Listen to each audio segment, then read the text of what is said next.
বন্ধুরা, এই মুহূর্তে একটি নয় বরং দুটি অত্যাধুনিক F-35 গুলি করে নামানো হয়েছে।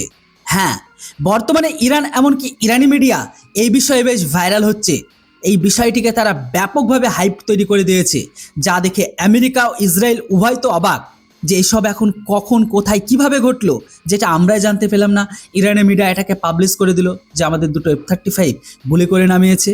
হ্যাঁ, যেমনটা আপনারা একটু ভিডিওটিতে দেখছেন, একটু ভিডিওটিকে একটু ভালো করে মনোযোগ দিয়ে দেখুন, যেখানে দেখা যাচ্ছে আকাশ থেকে দুটি F-35 জেট ছেঁড়া ঘুড়ির মতো নিচে পেঁচিয়ে পেঁচিয়ে পড়ছে।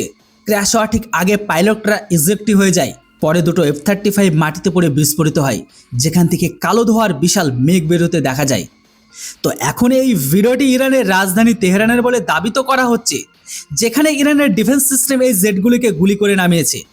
যখন এই F-35 জেটগুলো ইরানের সামরিক সদর দপ্তরে বিমান হামলা করতে এসেছিল, খবর অনুযায়ী এই F-35 জেটগুলো ইসরায়েলি বিমান বাহিনীর বলে জানা যাচ্ছে, যাদের পাইলট ইরানি রেভলিউশনারি গার্ডস আটক করেছে। ইরানের মিডিয়া এমনকি তাদের কিছু রাজনৈতিক নেতা এই ধরনের খবর মিডিয়াতে জোরসোরে প্রচার করছে। আর এটাকে দেখিয়ে বাংলাদেশের জনমদক্ষিণী মিডিয়ারা কাংলুরা আনন্দে আত্মহারা যে তাদের আব্বু আমেরিকার অত্যাধুনিক দুটো ফাইটার জেটকে শটডাউন করেছে। কিন্তু এখানে লক্ষণীয় বিষয় হলো, এখনো পর্যন্ত ইসরায়েলের পক্ষ থেকে এই খবর কোনো সত্যতা নিশ্চিত করা হয়নি যে তাদের আদৌ কোনো F-35 জেট ইরানের এয়ার ডিফেন্স সিস্টেম দ্বারা ভূপাতিত হয়েছে কিনা। এমনকি ইরানের প্রতিরক্ষা মন্ত্রণালয় থেকে এখনো পর্যন্ত কোনো দাপ্তরিক বা অফিসিয়াল তথ্য পাওয়া যায়নি। তাই এই ভিডিওটি নিয়ে যথেষ্ট সন্দেহ আসা স্বাভাবিক। কিন্তু আসলে কি ইরানের কাছে এমন কোনো ডিফেন্স সিস্টেম আছে যা আমেরিকার F-35কে মারতে পারে? তো এর উত্তর হলো হ্যাঁ। ভারতীয় উপদেষ্টাদের মতে ইরান গত কয়েক বছরে রাশিয়ার সাথে মিলে এমন কিছু র্যাডার তৈরি করেছে যা একটি নির্দিষ্ট অ্যাঙ্গেলে F-35কে ট্র্যাক করতে পারে। ইরানের কাছে খোরদাদ 50 নামক একটি medium to long range air defence system রয়েছে, যা স্টেলথ লক্ষ্যবস্তুকেও ট্র্যাক করতে সক্ষম। কিন্তু এর ট্র্যাকিং রেঞ্জ 200 কিলোমিটার পর্যন্ত বলা হয় এবং এতে সায়াদ 3 মিসাইল ব্যবহার করা হয়। আর এই মিসাইল সম্পর্কে ইরানের দাবি হলো যে এটি F-35কে ভূপাতিত করার জন্য নাকি যথেষ্ট, কারণ এটি প্রায় 5 ম্যাক গতিতে হামলা চালায়।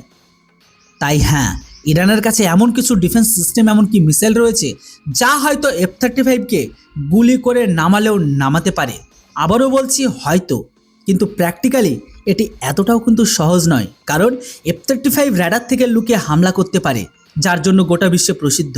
এর কাছে ইলেকট্রনিক জ্যামিং সিস্টেম আছে যা মিসাইলগুলোকে দিগ্ভ্রান্ত করতে পারে। এবং সবচেয়ে বড় কথা হলো, এখনো পর্যন্ত কোনো যুদ্ধে দাপ্তরিকভাবে কোনো F-35কে গুলি করে নামানো সম্ভব হয়নি। তাই ইরানি মিডিয়া বর্তমানে যে ভিডিওটি দেখাচ্ছে সেটি হয়তো ভুয়াও হতে পারে বা AI জেনারেট হতে পারে, আবার হয়তো গেমের স্ট্রিমিং ভিডিও হতে পারে। কারণ ইরানের মতো যে দেশ যদি এত বড় কোনো জেটগুলোকে নামাতো, তবে সারা বিশ্বের নিউজ এজেন্সি এই ঘটনাকে কভার করতো। তো আপনার কি মনে হয় এই ভিডিওটি ফেক নাকি সত্যি? না সত্যি ইরান F-35কে ভূপাতিত করেছে, যা আমেরিকান মিডিয়ায় প্রচার করছে না? আপনার মতামত অবশ্যই কমেন্ট বক্সে লিখে জানান।